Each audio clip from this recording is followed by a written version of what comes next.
"You were just a carpenter," my parents said, but when I discovered they used my money for.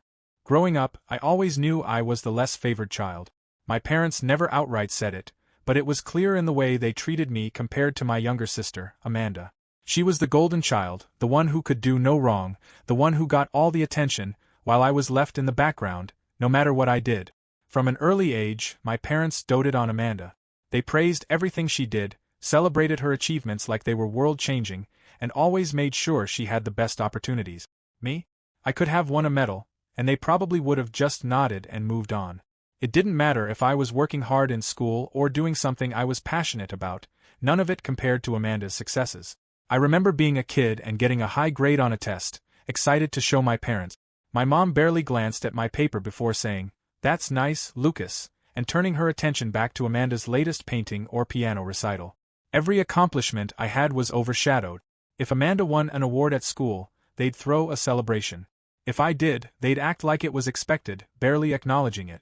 As I got older, I found something I truly loved: furniture restoration. There was something about taking something old and broken, putting in the time and effort, and making it look new again.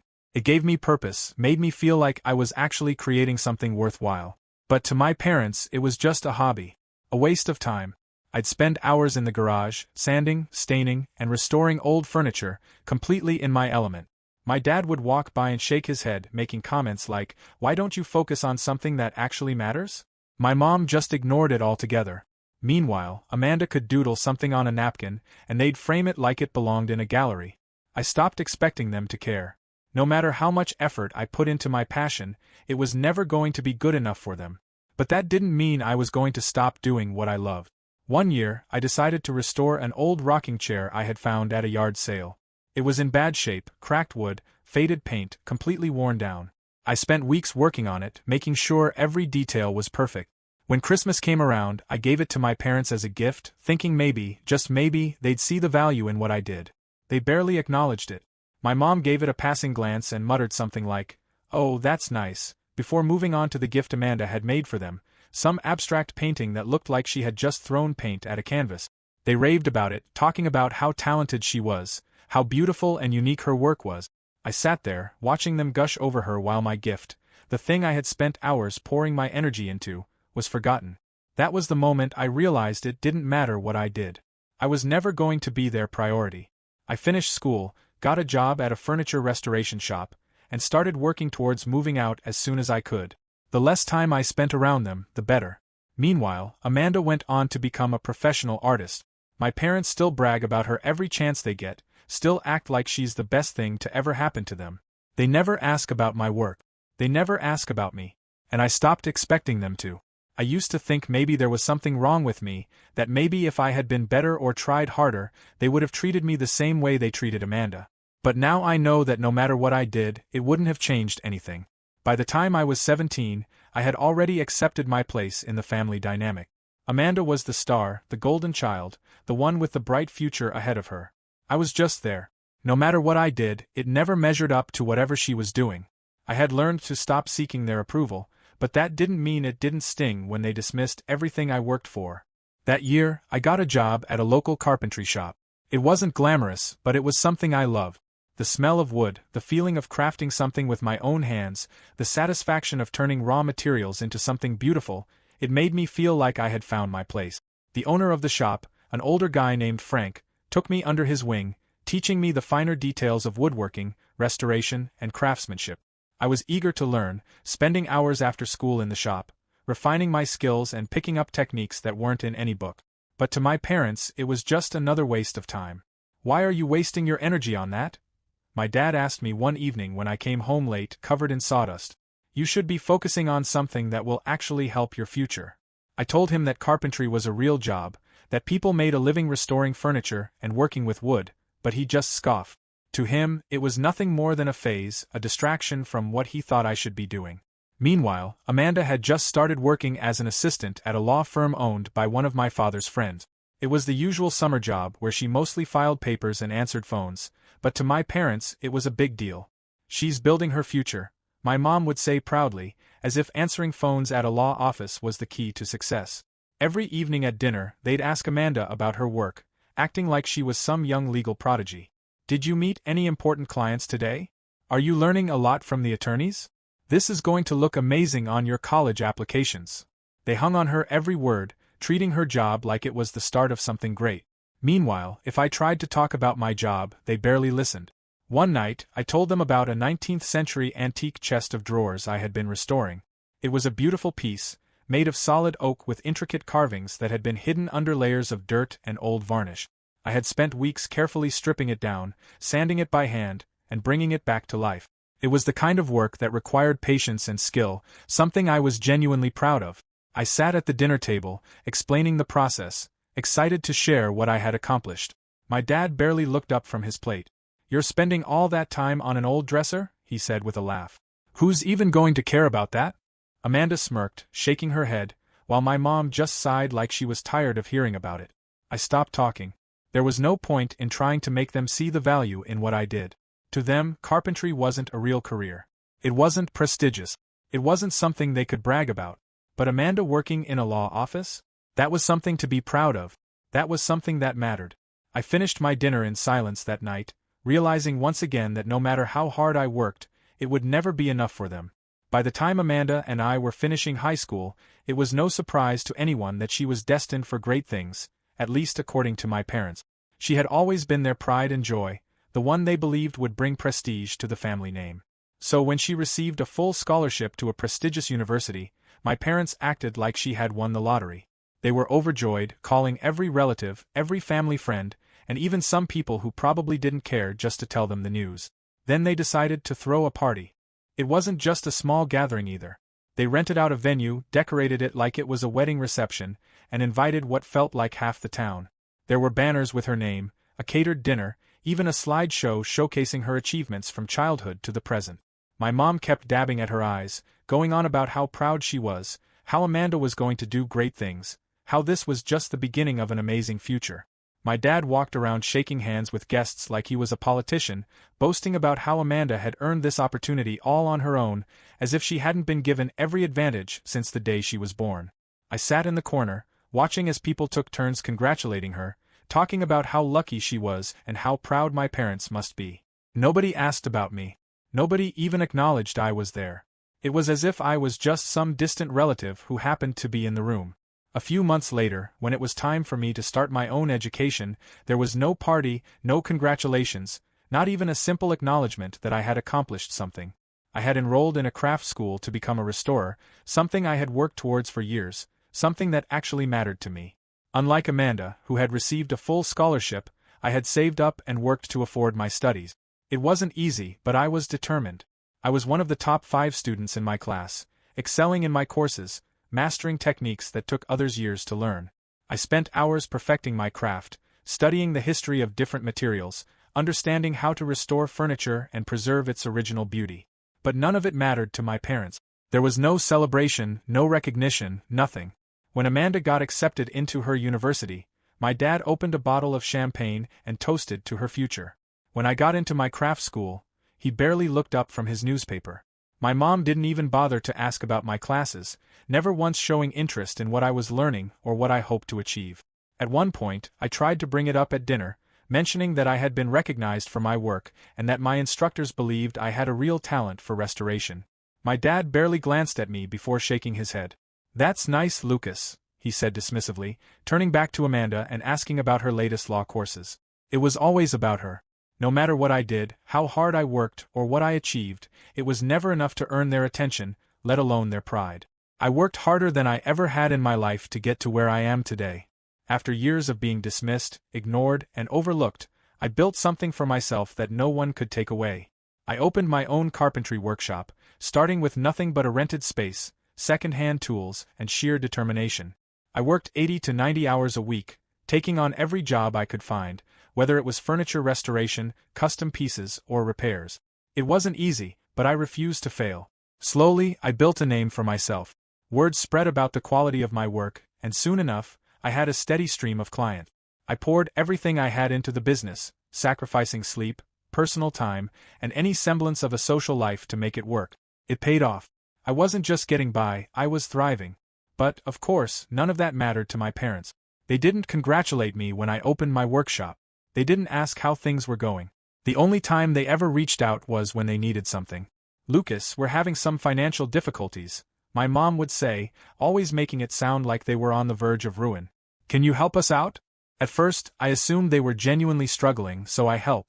I covered bills, sent money when they asked, even paid for unexpected expenses. But then I started noticing the truth. While they were always claiming they had money problems, they somehow had no issue spending absurd amounts on Amanda. Her wedding was an extravagant event that must have cost them a fortune. They paid for everything: the venue, the designer dress, the catering, the decor. It was held at an upscale estate, the kind of place people rent for celebrity weddings. My dad gave a heartfelt speech about how proud he was of Amanda, how she was his greatest achievement, and how he would do anything for her. Meanwhile, I sat at the back of the room, knowing full well that they had never supported me the way they had supported her. After the wedding, it only got worse. They continued to fund her luxurious lifestyle, helping her and her husband buy a home in an exclusive neighborhood, giving them money whenever they needed it, and constantly talking about how successful she was. Every time I visited, it was like stepping into a showroom: brand new furniture, expensive art pieces, designer everything. I couldn't help but wonder where all the financial difficulties had gone. One day, I finally decided to ask for something in return. I had been planning to upgrade my workshop with new equipment, something that would help me expand and take on larger projects. Since I had given them so much financial support over the years, I thought it wouldn't be unreasonable to ask for a small loan, just enough to help me invest in better tools. They laughed. My dad literally chuckled and shook his head. "Lucas, you know we can't just hand out money like that," he said. I reminded them how many times I had helped them out, how I had always been there when they needed something. My mom just sighed and waved it off. "That's different, Lucas. Amanda needed us." That was the moment it truly hit me. No matter how much I achieved, no matter how much effort I put in, I would never be as important to them as Amanda. By this point in my life, I had already accepted that my parents would never truly appreciate me. I had spent years watching them favor Amanda, dismiss my achievements, and only reach out when they needed something. Still, despite everything, a part of me clung to the idea that they were my parents and that maybe, just maybe, one day they would change. Then they proved to me once and for all that I meant nothing to them. It started with a phone call from my mother. She sounded distressed, her voice shaking as she told me that my dad's health had taken a turn for the worse. She said they were struggling to afford his medication and that without it, his condition would deteriorate quickly. She was crying, telling me she didn't know what to do, that they had exhausted all their resources. She begged me to help, saying that I was their only hope. Without hesitation, I sent them $2,400. It wasn't easy for me to spare that kind of money, but I didn't even think twice. I put aside my own needs, delaying necessary upgrades for my workshop, cutting back on personal expenses, and tightening my budget just to make sure my father had what he needed. It was money I had worked hard for, money that I had planned to invest in my business, but none of that mattered in that moment. He was my father, and I wasn't about to let him suffer if I could help. I never expected gratitude. I had long since learned not to expect that from them. But I also never expected what came next. A few weeks later, I was at a hardware store picking up some supplies when I ran into an old family friend, someone who had known my parents for years. He greeted me with a big smile and said, "Hey, I didn't know your folks were doing so well. They just got back from their Caribbean cruise, right?" I felt my entire body freeze. I forced myself to smile, acting like I knew what he was talking about. I asked him when they had gone, and he casually mentioned the exact dates. The same 2 weeks right after I had sent them the money. I stood there, feeling like an idiot as he talked about how much my parents had enjoyed their vacation, how they had raved about the food, the luxury, the excursions. I nodded, pretended I wasn't shaking with anger, finished my purchase, and drove home in silence. I checked their social media the moment I got back. Sure enough, there were pictures. My parents, smiling on a cruise ship deck, sipping cocktails. My dad, who had supposedly been too sick to afford medication, looked perfectly healthy as he posed in front of a sunset. My mom, who had cried on the phone about their financial struggles, was laughing in a video as she showed off their cabin. They had lied. They had begged me for money, convincing me that my father's health was at risk, and then turned around and spent that money on a luxury vacation. I felt sick. Not just because of the money but because of what it represented. They had used me. They had manipulated me without a second thought, taking advantage of my concern for them just so they could enjoy themselves. I sat there, staring at those pictures, realizing that I had spent my entire life hoping for something that was never going to happen. They were never going to care about me the way they cared about Amanda. They were never going to respect me, appreciate me, or see me as anything other than a source of money when they needed it. That was the moment I knew I was done. After finding out about the cruise, I knew I couldn't just let it go. I had spent years putting up with my parents' favoritism, their constant dismissal of my achievements, and their endless financial demands, but this was different. This was outright manipulation, a betrayal that cut deeper than anything they had done before. I had given them that money because I believed my father needed it for his health, not so they could enjoy a luxury vacation while I worked myself to exhaustion. I decided I needed answers, so I went to their house. When my mom opened the door and saw me standing there, her expression shifted for a split second, like she knew exactly why I had come. I didn't waste time with small talk. I walked into the living room, where my father was sitting in his usual chair, looking perfectly fine for someone who had supposedly been too sick to afford medication. I asked them outright about the cruise. For a moment there was silence. Then my father smirked, leaned back in his chair, and let out a chuckle. "Ah, so you found out," he said, completely unbothered. "Well, what did you expect? We deserved a little break." I couldn't believe what I was hearing.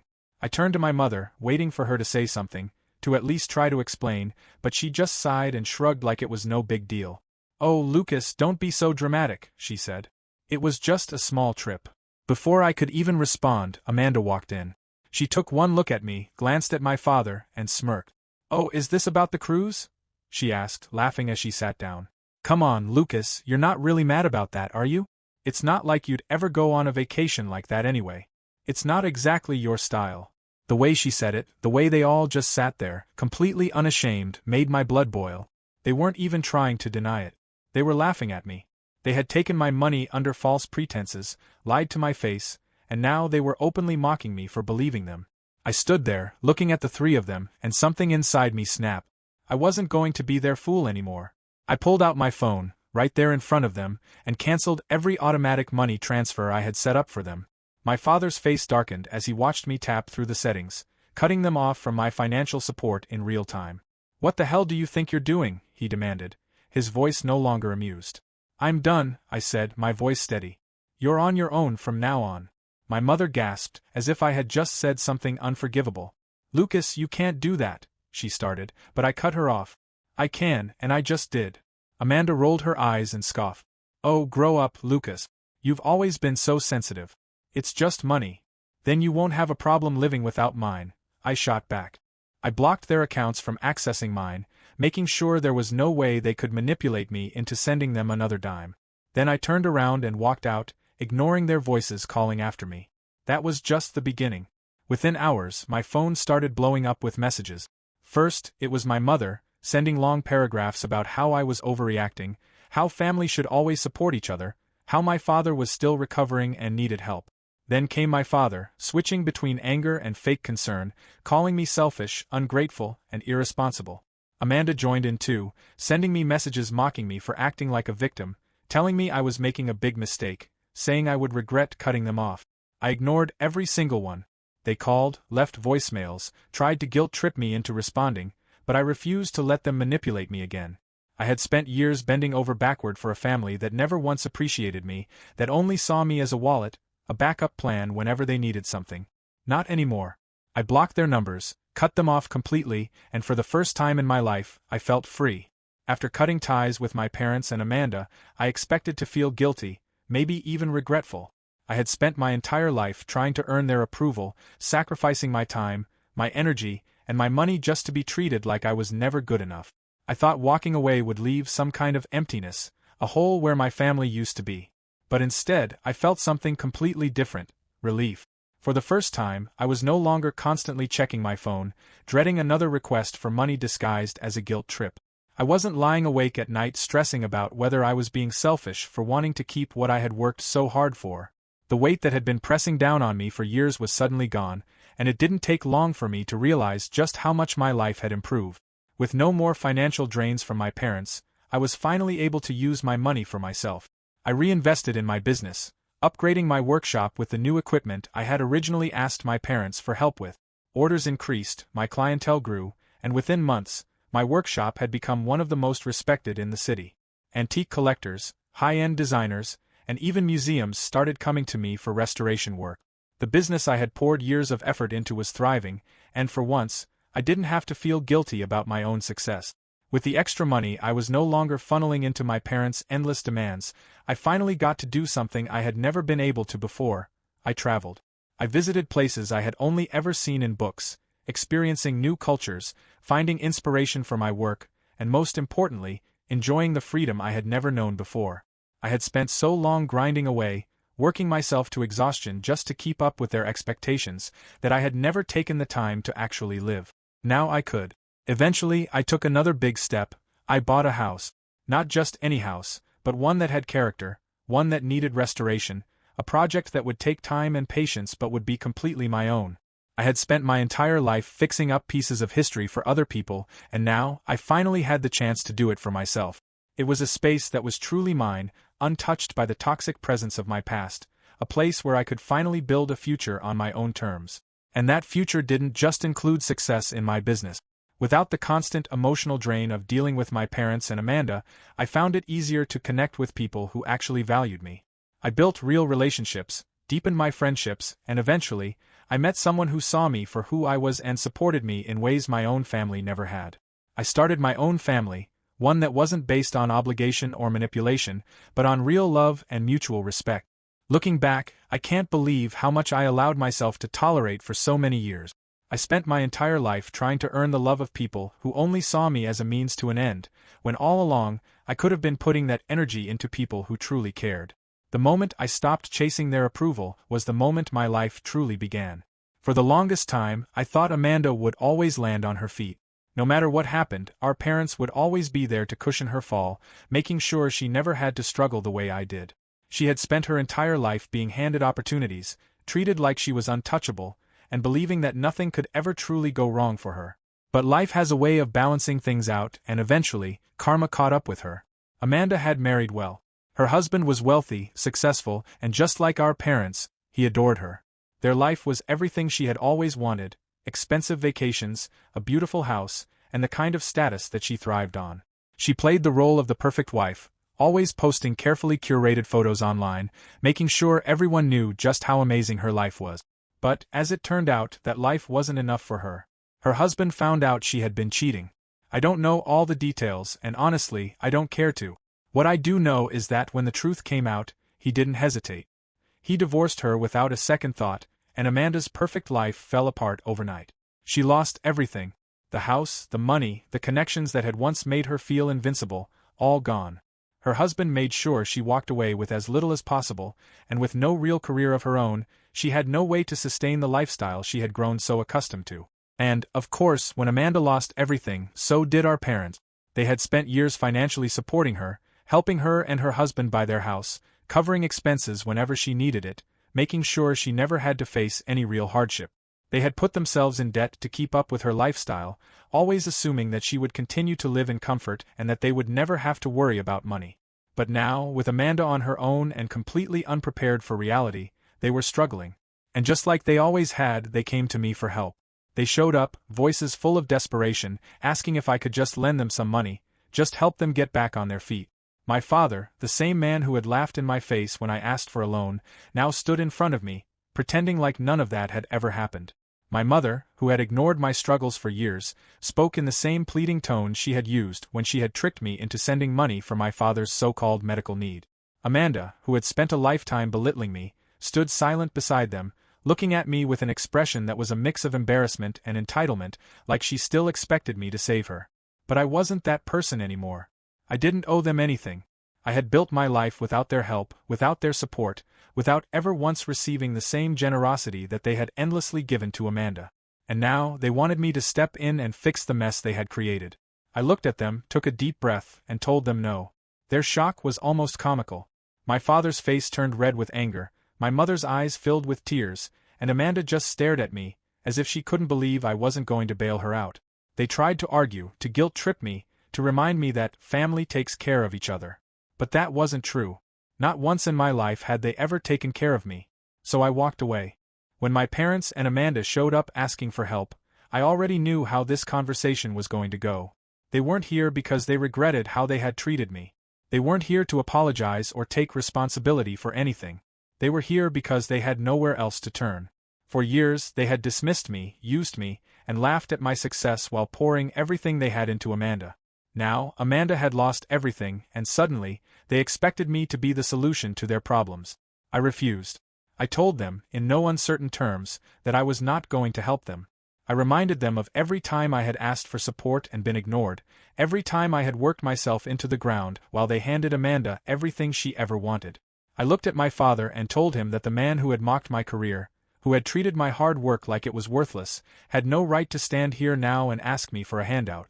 I turned to my mother and reminded her that she had always found a way to justify treating Amanda like she was more important, that she had never once cared about my struggles, but now she expected me to care about theirs. Then I turned to Amanda. For the first time, she didn't have that smug, self-assured look on her face. She wasn't laughing at me, wasn't making some snide remark about how I would never be on her level. She was standing there, completely lost, realizing that for the first time in her life, no one was going to swoop in and fix things for her. Maybe it was the years of resentment finally boiling over, or maybe I just wanted to see how she would react, but I looked her in the eye and said, "Maybe you should get a job." The silence in the room was absolute. My father clenched his jaw, my mother looked horrified, and Amanda looked like I had slapped her across the face.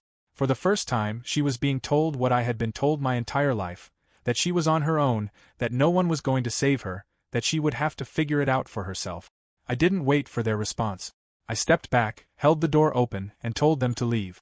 They tried one last time, throwing out weak arguments, calling me selfish, saying that I was turning my back on family. But I didn't care. They had turned their backs on me years ago. I had simply learned to do the same. After they left, I felt lighter than I ever had before. A few weeks later, my wife and I went on vacation, something we had been planning for months. We traveled to a beautiful resort, spent days relaxing, enjoying the peace that came with knowing I was no longer tied to people who had only ever dragged me down. And just for the sake of pettiness, I made sure to post photos of every moment, pictures of us on the beach, fancy dinners, incredible views, each one a direct contrast to the desperate messages I had ignored from my parents and Amanda. I knew they would see them. I knew they would know that while they were struggling, I was thriving. And honestly, it felt good. For the first time in my life, I was completely free. Free from the weight of my parents' expectations, free from Amanda's smug superiority, free from the endless cycle of being used, dismissed, and undervalued. I no longer had to wake up to messages demanding money or listen to guilt trips disguised as family obligations. I no longer had to justify my success to people who had never once supported me. I had finally broken free from the toxic ties that had held me back for so many years, and the difference in my life was undeniable. Without them draining my time, energy, and finances, I was able to focus entirely on what truly mattered. My business continued to grow, expanding beyond what I had ever imagined. What started as a small carpentry workshop had become one of the most respected restoration businesses in the city, attracting high-profile clients, antique collectors, and even museum curators. I was no longer just working to survive. I was thriving, creating a legacy that was built on my own dedication and talent, not on anyone else's approval. But more importantly, I built something even greater, a real family. Unlike the one I was born into, this family wasn't based on obligation, favoritism, or manipulation. It was built on love, trust, and mutual respect. I had a wife who stood by me, who saw my worth in a way my parents never had. I had friends who supported me, people who celebrated my achievements without trying to take advantage of them. My life was filled with people who valued me for who I was, not for what I could give them. I had spent so many years believing that family was something you had to hold onto no matter what, that no matter how they treated you, you were supposed to keep giving, keep sacrificing, keep hoping they would change. But I had finally learned the truth. Family isn't about blood. It's about the people who truly care about you, the ones who appreciate you, not the ones who use you. I never heard much from my parents or Amanda after I shut them out for good. I knew they were struggling, that they were finally facing the consequences of years of bad decisions, but I didn't care anymore. They had made it clear who mattered to them, and it had never been me. Now I was simply returning the favor. My life was mine now, and for the first time I was truly happy.